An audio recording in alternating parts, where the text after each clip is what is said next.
The Denver Broncos just got some great news before a must-win game against the New England Patriots at Mile High on Christmas Eve. I think everything is coming into place for us to make a deep playoff run and really to shock the world. So many people have been saying Russ was cooked and there have been hit pieces over and over, but we finally have some good news and I can't wait to dive into all of the good news. So the first huge piece of good news, and this one I don't think has gotten quite as much of attention as it should have. So, do you remember that really incredible interception that Jonathan Cooper had against Herbert in the game against the Chargers? It was batted down, I think, by Browning, and he had like a one-handed interception, got rolled up on. I was like, oh my goodness, he just tore his ACL. But then he gets up and he's like dancing and fine. But then all during that week, his injury status kept going back and forth between being limited and did not practice several times. And if you looked in our loss against the Detroit Lions, Jared Goff had all day to throw. And I think that is because while Cooper played, he was not 100%. So the great news out of Denver Broncos practice today is that Jonathan Cooper is back fully healthy, full participant in practice.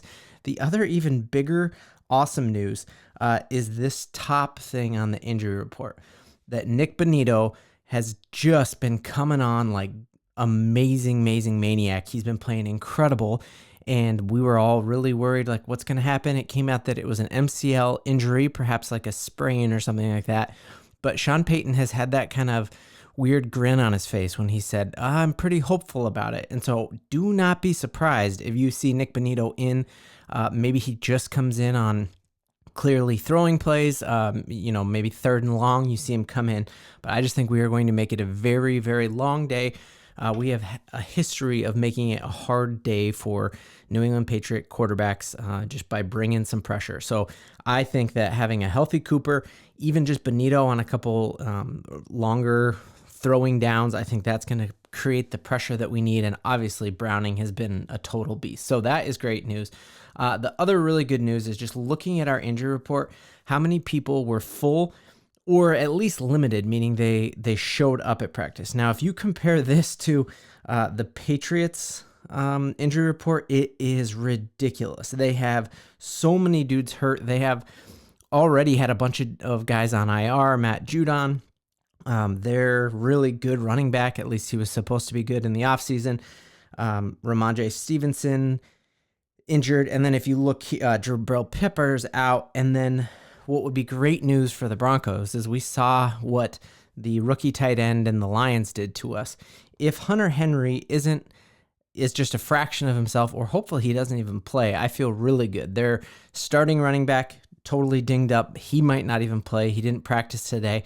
And then their starting tight end, who is a difference maker, also might not play. So that would be fantastic news as well. Jabril Peppers there, I think Russell Wilson is truly going to have a heyday against this defense. That is really the only strength of this team. I saw one of the craziest graphics that I've ever seen was when I was watching like a Sunday Night Football game. I think it was the Cowboys game 3 weeks ago, and it was advertising the next week's game. And usually in the little placard, they show the star players, and sometimes it's like 2 or 3 star players. Sometimes it's like a whole defensive line. They didn't even have a star player to show for the Patriots. They just had Belichick, because truly, I don't think that you could find a star player on this current New England Patriots team. And so that is all very, very good news, that we're playing a team where you just see injury reports start to pile up when you are already on your way to 1-2-3 Cancun. You're hoping to clock out for the rest of the season. And so I think that is all very good news. Now, looking around the league, we have more good news for the Broncos playoff chase. And the first piece of good news is that we are battling a bunch of people who are in that 7-7 range or that 8-6 range for a playoff spot. We have tiebreakers with some of them, not with others. We have a full video coming on playoff chances very, very soon. But the good news is that not only are they down Joe Burrow, they are now also down Jamar Chase. And I think that just is a very good thing if you are down your starting quarterback and a wide receiver who a lot of people say is kind of quarterback proof. Like, he gets so open that anyone can throw him the ball. And you saw Jake Browning really kind of thrive with him. And so must-win game for both of the teams with the Steelers and the Cincinnati Bengals, and they're going to be without their starting quarterback and their starting wide receiver. And then I think you've seen the train coming off the tracks in Pittsburgh, so that is a great thing. The other big news is that it seems like the train is also coming off the tracks with the Indianapolis Colts. Their starting wide receiver, Michael Pittman, had that one of the worst hits I've ever seen, and that safety for the Steelers was suspended for the rest of the year, and he's still out on concussion protocol. So I think that helps our chances as well. And then they did year-long suspensions of 3 other players on the Colts, including one former Bronco. So all of that is really lining up in our favor.